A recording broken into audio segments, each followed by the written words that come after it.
Биринчиден жыйынга чакыруунун өзүнүн процедурасы бар. Аны сессияда бекитип чакыра турган эмелерди эметиле турган болсо ошондо чакырат. Анан жөн эле бир телефондон же бир эмеден айтып койду анан келсин дегенге бара турган маселе эмес. Биринчиден тесттин модернизациясы 96-жылдан баштап сөз болуп келген. Качан тестти модернизация кылабыз депчи.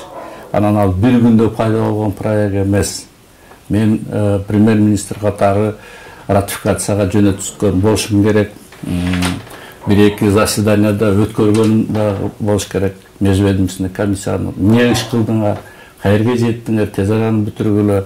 Эсиңиздерде болсо керек, 13-жылы Кытай Эл Республикасынын председатели официалдуу визит менен Кыргызстанга келгенде ошол жерде бул подписание болгон. Баардыгыбыз кол чапканбыз, журналисттер дагы, саясатчылар дагы 1 миллиарддан ашык инвестиция болду Кытай Эл Республикасында. Ошол проектке кирген. Кандайдыр материалдары болсо аны көрөбүз. Биринчиден модернизация 14-жылдын аягында башталса керек эле. Бүткөнү былтыр 17-жылы сентябрь айында, октябрь айында бүттү. Анын кандай маселелери аткарылды, аткарылбады, аны мен көзөмөлдөгөнү алган эмесмин, менин убагымда болгон да эмес. Мен кол койгон болушум керек. Ошо кол коюуда жана 386 миллион каралган, ал каяка кетет? Ошолор баары сиз премьер-министр катары көзөмөлүңүздө болду. Биринчиден бүт жумушчу документтерди электрический станция менен Министерство энергетика и промышленности даярдаган.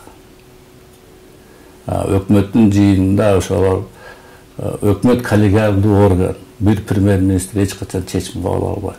Ал жерде өкмөттүн мүчөлөрү жактыргандан кийин гана анан ратификацияга жөнөтүлөт. Өкмөттүк жыйынга чакырса маалымат берүүгө барасызбы? Жогорку кеңештин чечими чыгып чакырса барам. Жөн эле бирөөлөр аркылуу айттырганга мен бара турганым.